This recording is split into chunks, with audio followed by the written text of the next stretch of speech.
of God. Hallelujah. And for you to be counted a true Christian, you must love. You must be having a heart that is able to accommodate. Somebody may not be your friend, but you have no obligation, you have no right to hate. Somebody may not be that person that you are walking around with, that you don't have a right to hate that person. Somebody may sick, you don't have a right to hate. Somebody may you may have stolen it from you. You don't have a right to hate. You need to love them just the way they are, so that God can abide in you. Praise be the name of God. Therefore, if we can look at the book of that chapter number 4 of 1 John, beloved, let us love one another. For love is God. And everyone who loves is born of God and knows God. That everyone that loves, everyone that is there to love, to take care, is born of God. Therefore, let us abide in God. Let us live in his holiness. That whenever time we abide in God, that when we abide in God, we become of God. Meaning that if you don't love, there is amiss between you and God. There is something that has stopped you. Kuna kitu ambacho kinakuzuia ama kinakosa kukufanikisha wewe kuitwa wa Mungu. Beloved, let us love one another, for love is of God, and everyone who loves is born of God, and he knows God. So whoever that does not love is not born of God, and he does not know God. So if at all in your heart you have something that is carrying, or something that is in contradiction to this statement, it means you are not of God and you are not born of God. If you have a brother that you cannot be able to speak to, if you have a brother or a sister that you cannot be able to walk around with because you hate that person, then you are not of God and you are not born of God. Hallelujah. Therefore, it is paramount to understand and to differentiate loving and walking with a person. It is not a must that you walk with me for me to be able to be counted as loving me. It is not necessary that I must be with you, but I must note it is necessary that I must not hate you. Bwana asifiwe sana. Sio lazima tutembee na wewe. Sio lazima ukue wangu wa karibu. Sio lazima uitanishwe na mimi. Lakini ni lazima nisikue na chuki na wewe. Bwana Yesu asifiwe sana. Because God said, let us make man in our own image. So whosoever that you look at is an image of God. You cannot afford to hate his own image. And that is why the Bible is saying here that everyone who loves is born of God, and he knows God. Hallelujah. Everyone you see here is born of God, and he knows God. Therefore, it is paramount to understand that you may not be walking with me. You may not be living with me. You may not be doing business with me. You may not be fellowshipping with me. But I don't have a right to hate you. So there is a difference. A difference of you walking with me. A difference of you working with me. A difference of even talking to me. But there is one thing that is very important. It is noted here. But he who loves, he loves God, and is born of God, and he knows God. Therefore, love makes us know and understand who God is. Through love, you can see through the eye of God. Through love, you can hear through the ear of God, the ear of God. Through love, you can speak a mouth from God. You can speak the abundance of God. You can speak blessing. You can still see any other brother as a good brother. Not necessarily that I have to walk with you, but when I look at you, I'll see a brother made of God, a brother made of the image of God, a brother that is walking under the influence, under the image, under the supremacy, under the care, under the preferences of God. And that is what God is asking us to do. Because when God give us his only son to come and die for us, not all of us who are Christian, not all of us who are following the statutes of God, not all of us, some of us who are idol worshippers, some of us who are witches, some of us who are murderers, some of us who are stealing, some of us who are doing nasty things around. But there is one thing that is very important for us to know, that when you love any person, you see that person through the eye of God. through the care of God. Continues to write, he who does not love does not know God, and for God is love. In verse 9, in this the love of God was manifested towards us, that God has sent his only begotten Son into the world that we might live through him. That is the reason of Jesus coming to us, that he sent his only begotten Son, because of us understanding the essence of loving, the essence of caring, the essence of living together as brothers and sisters, that you are not obligated to hate. You are not obligated not to walk with that person. You are not obligated to live in fear, because fear will bring any person that does not live properly got fear. Therefore, in verse 10, the Bible says, in this is love, not that that we loved God, but that he loved us, as sent his Son to be propitiation for our sins. Beloved, if God so loved us, we also ought to love one another. If God, that he loved us, that he gave his Son so that he can come and take over our sins. He loved us, that we sinned against him, but he still gave us his own Son, that we may be able to be set free, that we may be able to be removed from captivities of the devil, that we may be able to be propelled, to be improved, to be resuscitated, to be taken care of, to be given, our sin to be taken away. In verse number 12, no one has seen God at any time. All of us, nobody can come and say that we have seen God. All of us, we have not seen God, but we see God through something else. Hallelujah. That there is something that connects us to be able to see God. John is saying that no one has seen God. It is true, no one has seen God. But how do we claim that we have seen God? How do we claim? Ni aje tunafika mpaka mahali tunasema nimemuona Mungu. No one has seen God at any time. If we love one another, God abides in us. Through our loving one another, God will be revealed in us. God comes out and he's seen because of the love that we have, because of the proportionate of what we do to others, how we handle others, how we live with others, how we walk with others, how we share with others. How do you live with that brother? How do you live with that sister? How do you live with that person that is next to you? How do you live with that neighbor? How do you live? If you have something and if you don't live rightly with other person, it means that the proportionate of love that it comes from God does not abide in you. So if we love one another, God will abide in us. And his love has been perfected in us. For you to know the love of God is perfected in you, it is out of the love that you have for others, out of the care, out of the sympathy, out of the motivation that you have. It will make you know that God abides in you. If you have compassion for other people, if you have caring, if you have that heart of caring to other people, if you love anybody else, that anybody that passes through you, you see that person as a man or a woman from God. You see that person as important as you are. You see that person as special as you are. You see that person as good as you are. Then God is abiding in you. Having that you don't have a place or a chance in your heart to hate anybody, it means God is in you. God lives in your heart. God lives and will walk in your heart. Therefore, God will not come into a heart that is hateful.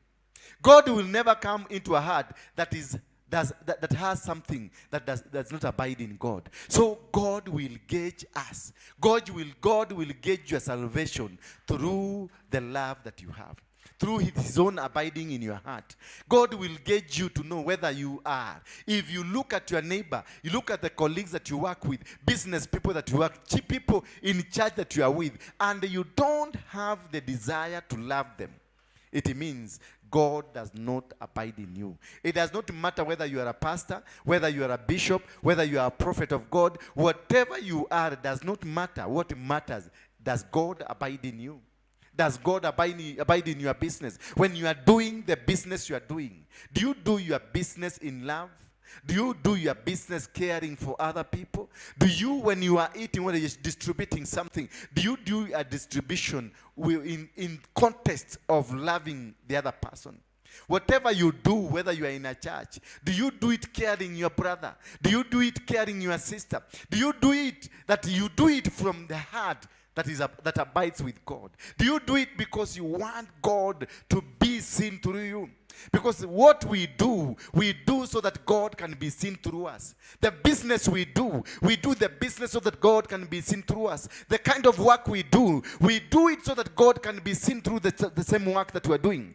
Whatever the marriage we have, we do the marriage for God to be seen through that marriage. If God is not seen through the marriage, if God is not seen through the business, if God is not seen through the kind of work you are doing, then whatever you are doing, it is in vain. You can never succeed. You can never live. You can never be glorious. You can never be successful if in you God does not abide in you. We can only be able to win any victory. You can only become victorious through love. Through love, you destroy your enemies. Through love, you bring down the forces of darkness. Through love, you win every obstacle against you. Through love, you conquer every move that is ahead of you. Through love, you succeed in every move. Through love, you succeed to conquer every mountain that is ahead of you. Love your enemy. Love thy neighbor as you love God. Don't just stand there and love someone, yet you hate your neighbor, yet you hate the other person. You need for you to succeed in heaven, for you to become that vessel that God wants to use. You must not be counted as that one man that does not love everybody. You need to care and love for everybody. Praise be the name of God. Therefore, and in verse 14, and we have seen and testify that the Father has sent the Son as a Savior of the world. God wanted, and God has a plan, and he had a plan to save this world. Love is meant to save. Love is meant to save that business you are doing. Love is meant to save that work that you are doing. Love is meant to secure and save that job you are doing. Love is meant to take care of the anointing that you have. Love is meant to raise you, to improve you, to change you, to transform you, and to make you a different person altogether. Through love, salvation comes. Through love, we win every battle that is ahead of you. Through love, we are cared for by God. Through love, we win every move that the devil has planned against us. When we are attacked, we come together as brothers and sisters. When we face a challenge, we come together towards God, towards showing the love of God. We see the enemies that are attacking us. Don't hate them, but love them. Once you show them love, God will win them for you. God will defeat all the challenges ahead of you. You don't look down. You don't look down upon these people. Just love them. Love those people who hate you. Love those people that try to kill you. Love those people and show them maximum love. Those people that wanted to bring you down. They wanted to bring down your ministry. They wanted to bring down your marriage. They wanted to bring down your business. They wanted to bring down whatever you are doing. They wanted you to die. But show them love. Let God abide in you. When God abides in you, then he will win battles for you. When Jehoshaphat was told that Amorites are coming to destroy them, he showed love, too much love to God. He did not tell people to raise arms. He went directly to the temple of God and he proclaimed first that we must show love to God. We must show that it is you, God, that who is going to win this battle for us. It is you, God, who can do everything. He even reminded God, are you not the one when we came here that asked us, we do not kill these people that now are planning to kill us? He reminded God that are you not the one that spoke to your friend Abraham, that you told him wherever he will go, he will be blessed. He did not fear. He did not concede out of hatred. He did not look at those enemies, the adversaries that are coming to attack him, as enemies. He looked at them as still men and women of God. But he challenged God through looking at them as still men and women of God. He looked from another angle and came to God, reminding God, these people that are coming to destroy us, we who are yours are also yours. Will you allow your hand to cut another hand of yours? It is a challenge. It is a challenge he meant to God. He told God that these still are your people. The Amorites are your people. The Moabites are your people. They are your people. You met them. Now they want to come and destroy the work. You promised us this land. Now they want to remove us from this land. You told them, you promised us, you promised our fathers this land. You promised me this business. You promised me this altar. You promised this ministry. You promised me this marriage. But somebody somewhere has come and they want to destroy this marriage. You want to destroy this business. And this person that is coming to destroy it, he's still your son. He is still your daughter. He carries your image. How will you allow God? How will you allow this to happen? That is what Jehoshaphat told God. How will you allow the people, when we found them, we had the capacity to destroy them, but you told us, don't kill them. We had the power and the authority to do it because we belong to you, but you told us, don't kill them, don't destroy them. Praise be the name of God. Now these people are rising against us. These people, they want to bring us down. These people, they want to destroy us. When we had the capacity to destroy them, you told us not to destroy. Will you allow them to come and destroy us? Will you allow them to come and bring us down? Will you allow them? That is what we call speaking to God through his promises. That he said, I'll never forsake you nor leave you. I'll never abandon, no matter whether you will be in the shadow of a valley, that valley of death. Even if enemies will be surrounding you, I will still walk with you. When Elisha, they were told of enemies that are coming, and Gehazi stood out and saw chariots and a huge army coming to attack them.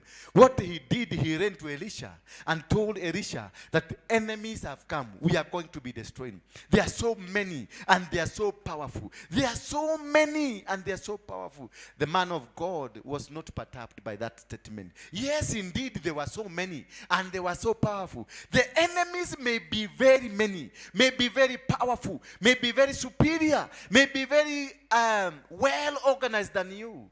But if you abide in God, the enemies will become zero. The enemies will not be able to conquer you. The enemies will not be able to supersede the Lord or the God that has abided in your heart. He will still win the battles. It doesn't matter how many are they. It doesn't matter how strong they may look like. They may say that today it is the end of you. But God in you says the beginning of you. Maybe what it is in you, it is the one that is going to come to an end. But what is in you from God starts from there.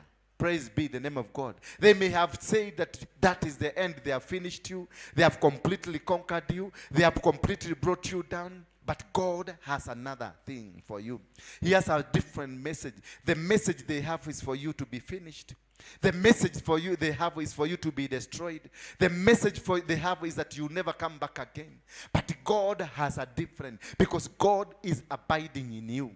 And he's abiding you because you loved him. And by loving God is by loving his works, by loving his deeds, by loving whatever that he's created for you. The environment you are, the people that you have, the business you have, the people, the colleagues that you work with, the whatever kind of situation that you are in, that shows the love of God.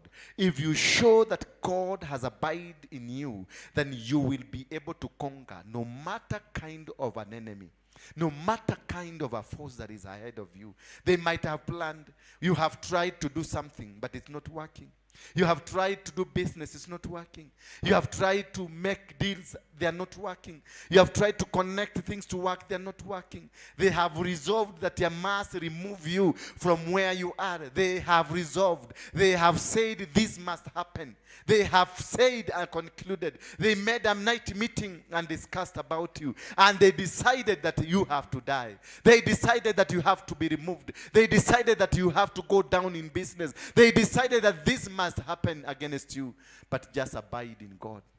Abide in God. Don't worry of what they are saying. The God that is in you is more superior than them. The God that is in you is more important than them. The God that is in you is so special than them. The God that is in you will conquer them. It doesn't matter. They may be planning in darkness. They may be planning in darkness where you cannot be able to reach. They may be far away planning in secret places. But God is with them in those secret places. He will unearth them. He will reveal everything to you. When Gideon was so afraid of facing a challenge of the army, God made him to go until where the enemies were planning. And he had them planning. And he heard what they were saying. And God made sure to hear that they were still trembling against Gideon. They knew the mighty Gideon is coming.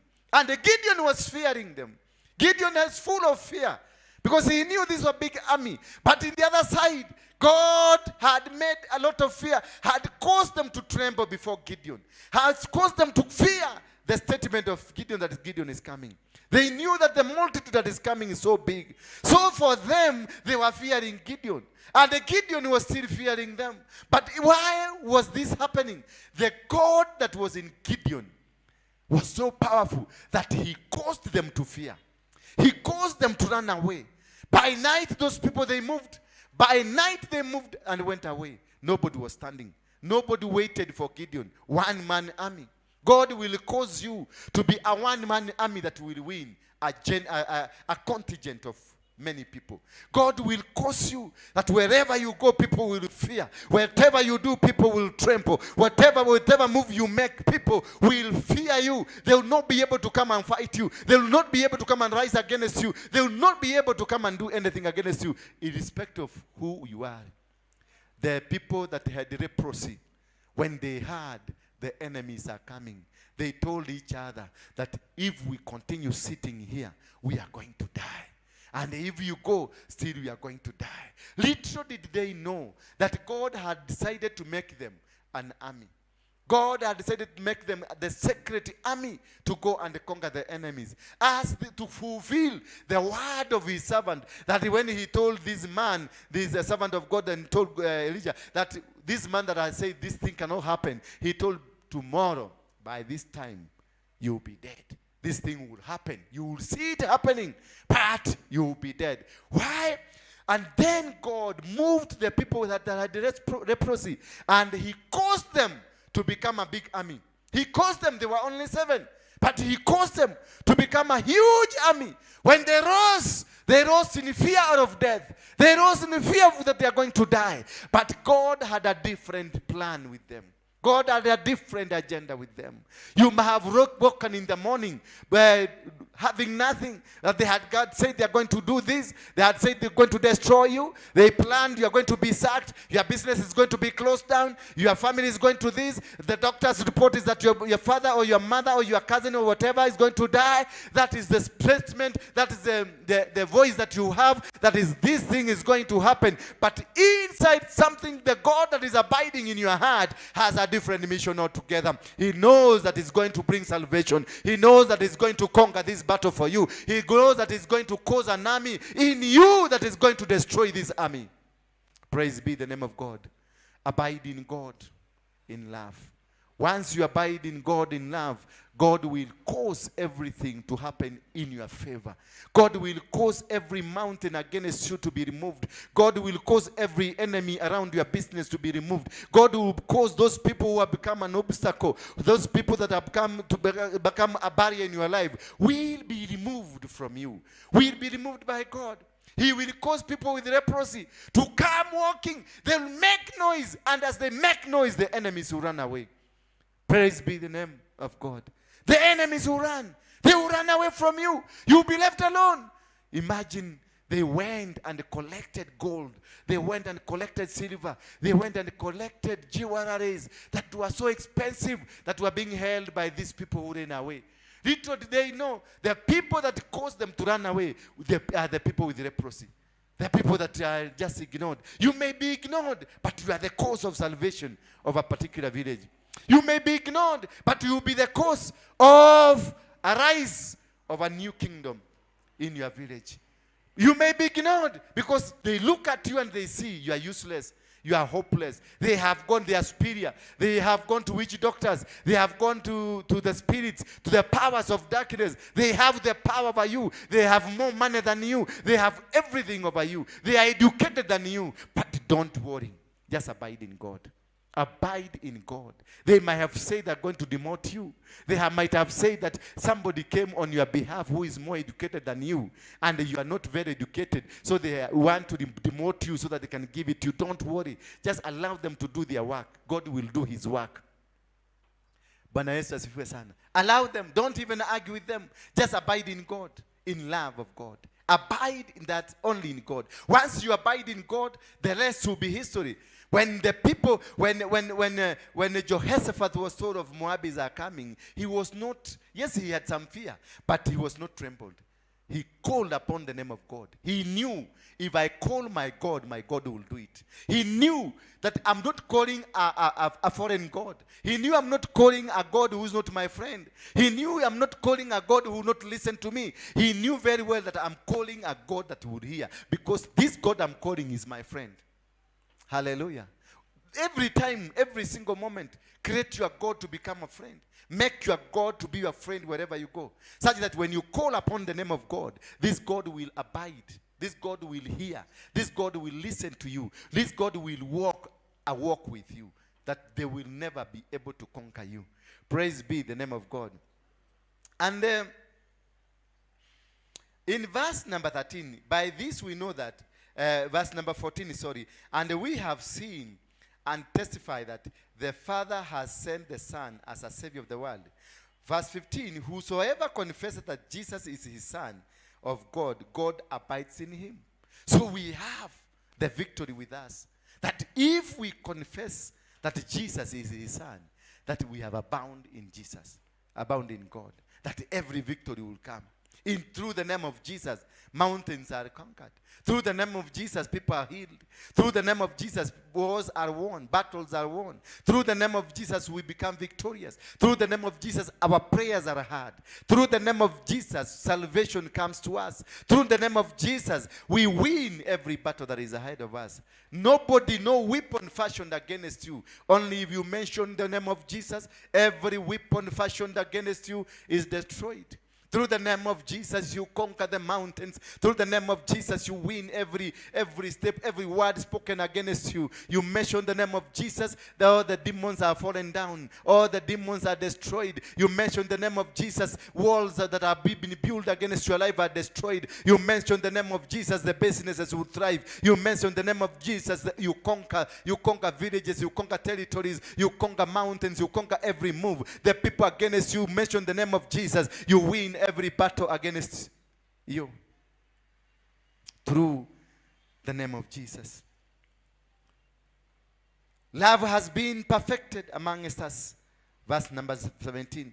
Love has been perfected among us in this, that we may have boldness in the day of judgment, because he is. So are we in this world. There is no fear in love.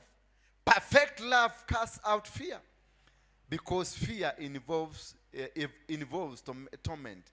But he who fears has not been made perfect in love. We love him because he first loved us.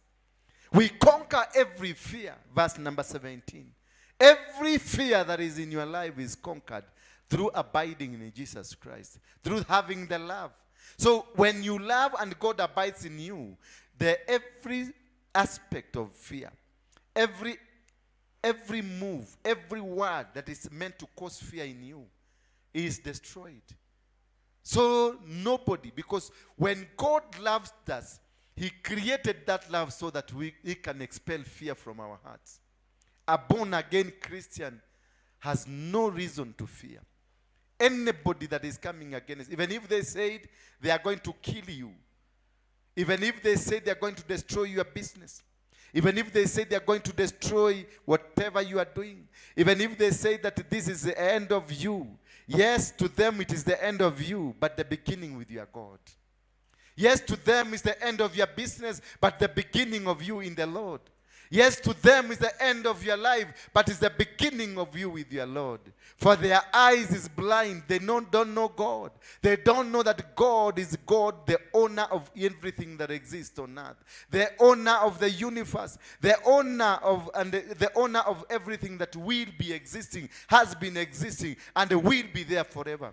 He is the same today, same yesterday, and the same forever. He wins battles. That there is no fear in love. When you completely love, there will be no fear. But perfect love casts out fear. Every perfect love, not hypocritical love. Not hypocritical love that people pretend to be loving, yet they don't love. I want to tell you, my brother, my sister, it is not about the hypocritical love. It is the real love.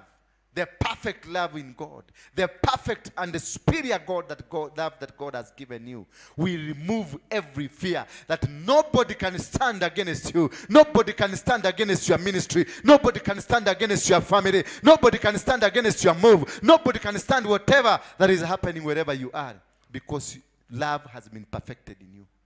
Just perfect the love of God. If you perfect and you make God reign supreme in your heart, reign supreme in your move, then you conquer every move around you. Hallelujah. Praise. But he who fears has not been made perfect in love. If at all you have fear, my sister, if at all there is something you are fearing, then you are not perfected. If at all somebody told you atakutoa kwa hii madhabahu na ukaingiza baridi, there is no perfect love in you. If at all they said that this shop of yours you are going to close it down, and you decided to close it down, there is no perfect of love in you. You don't know God. You need to know God. You need to know that the God you talk about is a God of mercy, God of power, God of authority, God that made the mountain. By his mouth, he created the mountains. By his mouth, just speaking. By speaking, mountains were created. By speaking, trees were born. By speaking, rivers and lakes were created. That God, that mighty God, is the one that you have abound in him. It's the one that is controlling your life. It's the one that you've surrendered it to. That mighty God, they will die before you reach there. Those who are trying to shake you, before even you reach there, they will be dead. Because you have a higher God. You have a superior God. You have a God that abides in you. A higher God. A God that has never lost any battle. A God that created even those enemies. Those who are planning to come and attack you. It is him who created them. And when the children of Israel did that which was wrong in the eyes of God, God allowed the enemies to come and attack. How do you know whether the enemies that are attacking you are from God? Because you refuse to abide in him. When you abide with him, then God will reveal to you what kind of the enemy that is coming. He will even tell you that Jehoshaphat was told that they are planning to come. They knew even before they started planning, because they had a God they were working with. They had a God that they were working with. They did not fear, because they knew our God will win this battle. They knew that this thing was going to happen to come. When Gideon was being told to go, he asked God, how will I win it? How will I do it? Then Gideon was told by God that from today, this battle is not yours. This battle belongs to God. And what will happen? You will win this battle as a man. You will not win as a multitude. You will not win as a congregation. You will win it as a man. Why? Because the God that is in you will win it. Remember, Gideon had prepared an army of 32,000 people that were going to fight the Midianites. Little did he know the Midianites were a project of God. So they did not require an army. They required them to come back to God. The verse 1 of Judges 6 says that when the children of Israel did that which was wrong in the eyes of the Lord, then God handed them over to the Midianites for 7 years. So the battle they were going through, it was a godly battle because God wanted them back. But he wanted them back to be back to him. He wanted them to become back. He wanted them to come and join him because these are my children. That is what God is telling us. Come back to me and I will come back to you. Come back, I want to walk with you. Come back, I want to be with you. Come back, I want to be wherever you are. I want to walk with you. That is what God is telling us. Not that you are a bad man, not that you are a bad sister, not that you are a bad young boy, not that you don't deserve. God loves you the way you are. God loves you the way you walk. God loves you the kind of business you are doing. He only wants you to change the way you are doing, the way you are thinking. Abide in him. Just allow God to come into your heart. Allow God to walk with you. Allow God to take supreme over you and win every battle. The battles we are facing, we are not even supposed to fight any single battle. Because if we abide in the love of God, then the love of God will win, will defeat every enemy around your life. Will win every single battle that the devil has planned against you. God is superior. Job continued to abide in the love of God. Job said that even if God abandoned me, I will not abandon him. He had genuine and sincere heart. He had genuine and sincere heart towards God. He knew my God will never forsake me. He knew my God will never abandon me. Even if I face these challenges, even if I face these kind of things. At times he could even ask God, why did you allow me to be born to face these challenges? But remember, he never forsook God. The wife came and told him, just ignore this God. The brothers came and told him, leave alone this God. Everybody came around him, ignore this God. These challenges may be strong. You must be tested. For you to be a true Christian, you must be able to abide. You must be able to succeed. You must be able to hold into the testing, the challenges of life. For you to be a true Christian, you must have the capacity and ability to be able to win every challenge ahead of you. Because this battle, these challenges we have, they don't belong to us. These challenges we have, God knows them. These things that is facing us, God knows them. He knew them even before you were born. That is what he says. I knew you before you were born. That is why I had set you aside. I set you aside because I knew they will come and attack you. I set you aside because I knew they will come and plan against you. I set you aside because I knew they will do something against you. But now, today, remember, in your mouth I have put you power. That is what God told Jeremiah. But that is what God is telling us now. That through our mouth there is power. If we abide in the love of God, you have the power to cast out demons. You have the power to say and speak against the enemy. You have the power to speak against every demonic power. You have the power to do anything and conquer the forces and challenges of the devil. You have the power. You have the supreme power. You have it. You will win it. You will conquer all the forces of darkness. They will be down. Oh my God. But he who fears has not been made perfect. We love him because he first loved us. It is not by choice. It is not by what you learn in class. He loved you first. So don't worry. Don't worry of what they are saying. Already he loves you. All what he wants from you is abide. Just nyenyekea tu. Nyenyekea tu kwa Mungu. Bow down and wait for God's judgment. Wait for him. Don't look at yourself and see like you are so important than others. We are all made equal. We are all made out of the image of God. There's nobody who is superior. Now that you have been made a president, now that you have been made a minister, now that you are a big minister of the word of God, now that you are rich, now that you do this, that does not qualify you to supersede the love of God on other people. You are still a human being. You are still, whether you are a president, whether you are a king, whether you are a prime minister, whether you have a big congregation, you are still a human being. Whether you have business, you are doing mega businesses. Whether you are business mogul. Whether you have private jets. Whether you have whatever you call yourself. Whether you are a commander, you have a big army that by your word people can die. You are still a human being. Abide in God. Abide in God. There are these people who, there's this a king in the Bible. I don't remember the name of the king. That he said that God can do nothing upon his life. God cannot even if he came, he cannot win. He cannot defeat him. I don't know, he's in Egypt. And God sent just a mosquito. He sent just a mosquito. And this man died of a mosquito. And he had conquered armies.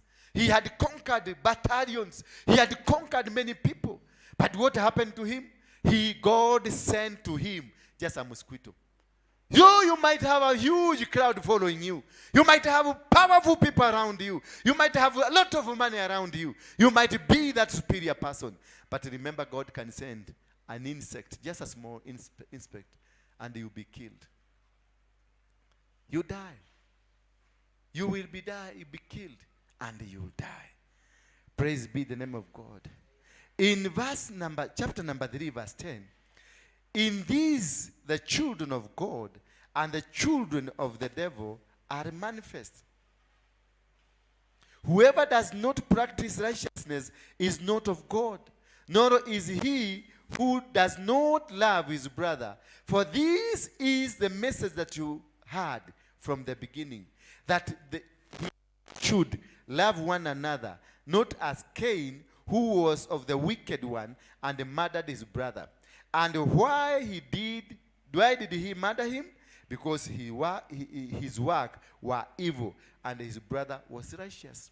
So if you find yourself, you have something that he hates, it is because you are a son of the devil. You are a child of the devil. Those people hate. If you have something that you are carrying others with, it is because you are a child of the devil. And those who love, they are the children of God.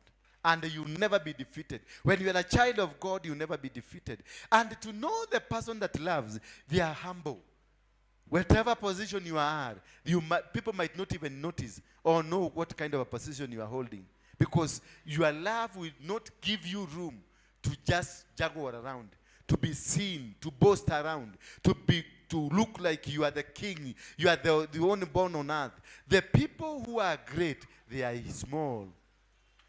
If you want to become big, Jesus told them, for whoever that wants to become big, you must be like a child. If you find that you cannot humble down before your brother, you cannot humble down before your sister, you cannot humble down before the people that God has given you responsibility to handle, then you are going down. You will not succeed. You will not win every battle. You will not win anything. Because when you boast around and call yourself to be the king of the jungle, then God will let it happen. God will let you go alone. And he will allow. The children who are more superior. The children of Israel, they were more superior than the Midianites. They were more clever. They were more important to God. The children of Israel, God called them by name, that these are my children. But he allowed the Midianites to come and torment them. He allowed the Midianites to come and make them suffer. Imagine what happened, that every single time they planted, every single time they went for business, every single time they did what they did, the Midianites will come and take it. They resorted to work in the night. They resorted to work in the night. Praise be the name of God. And because of what? Because of fear. Why? Because the children of Israel, in chapter number 6, verse 1 of Judges, the children of Israel did that which evil in the eyes of the Lord. They refused to abide in God. They refused to walk with God. They refused and decided to follow their own direction. So God got out of them. When you see the enemy is tormenting you, the enemy is sitting on you, it's because you are not walking righteously. You are not walking in the direction of God. You are not walking in the move that God has created you. You are not abiding in God. When you see the enemies have risen against you, there is a mistake you've done. There is a problem. There is a challenge. Because the enemies, before even they plan to come and attack you, if you abide in God, God will have revealed it to you. God will have shown you. God will have told you the enemy is coming to attack. The enemy is planning to strike you. The enemy wants to bring you down. He will abide in you because you have abided in him. you are with him.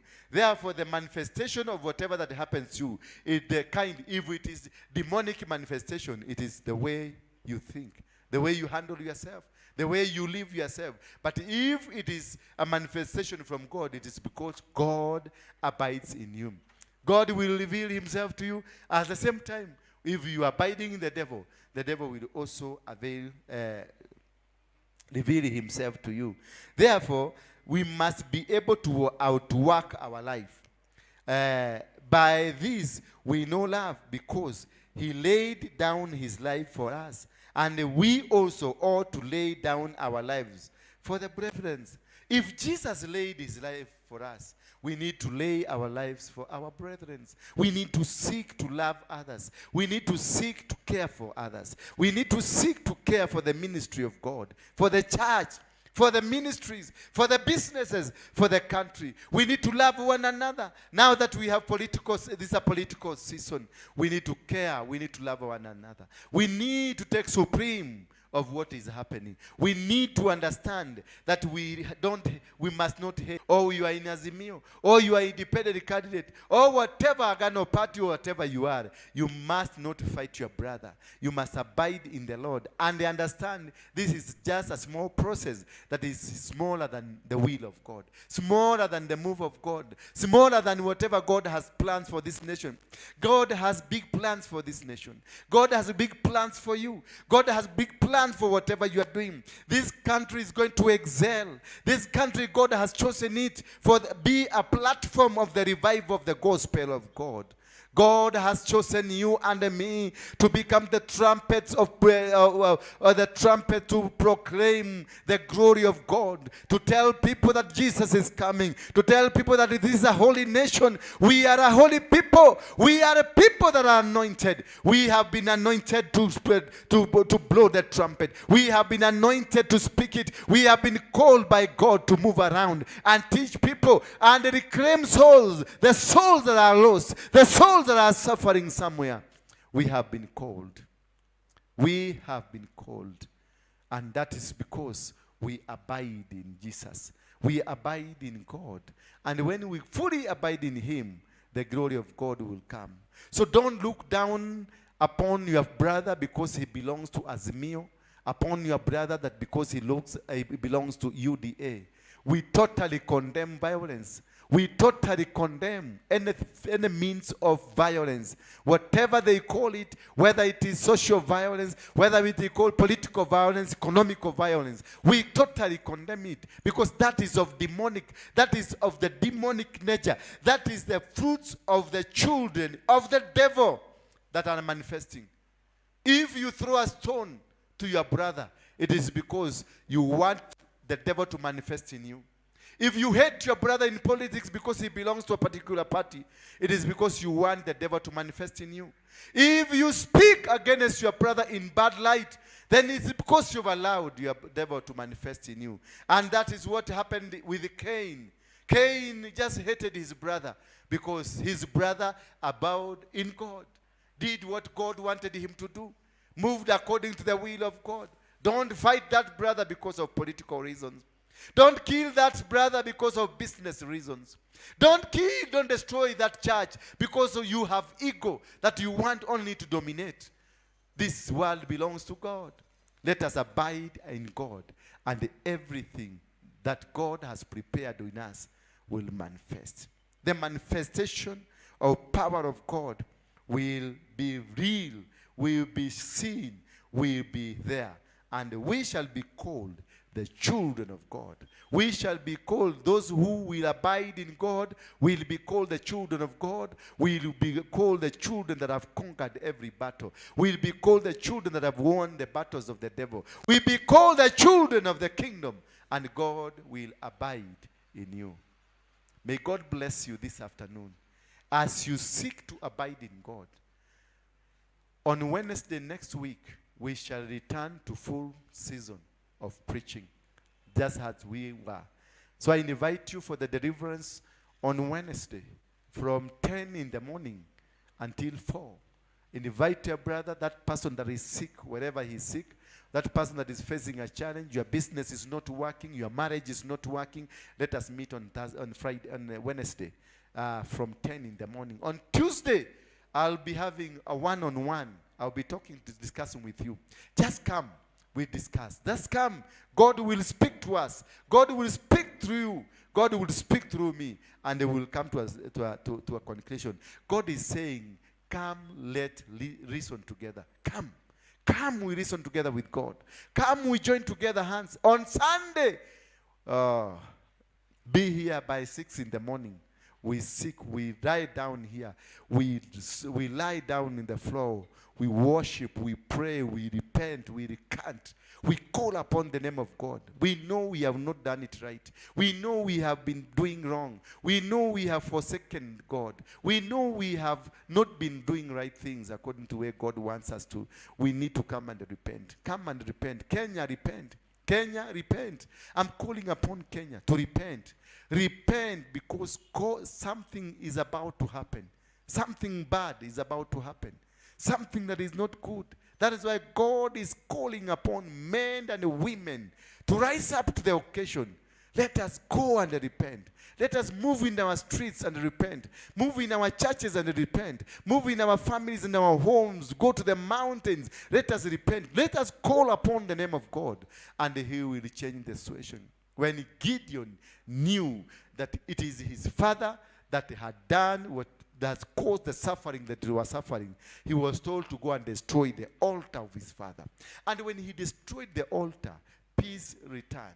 Let's pray for peace in this country. We cannot afford bloodshed in this country. We cannot afford another bloodshed. We cannot afford another hatred between tribes and tribes. We cannot afford another one that is 42 against one. We cannot afford hating one another. We need to do business. Already the economy is bleeding. Already the church is bleeding. Already the social fabric is bleeding. We need God. Let us abide in God. Let us call upon the name of God, and we will be redeemed. God bless you tonight. Join us in services that I have mentioned.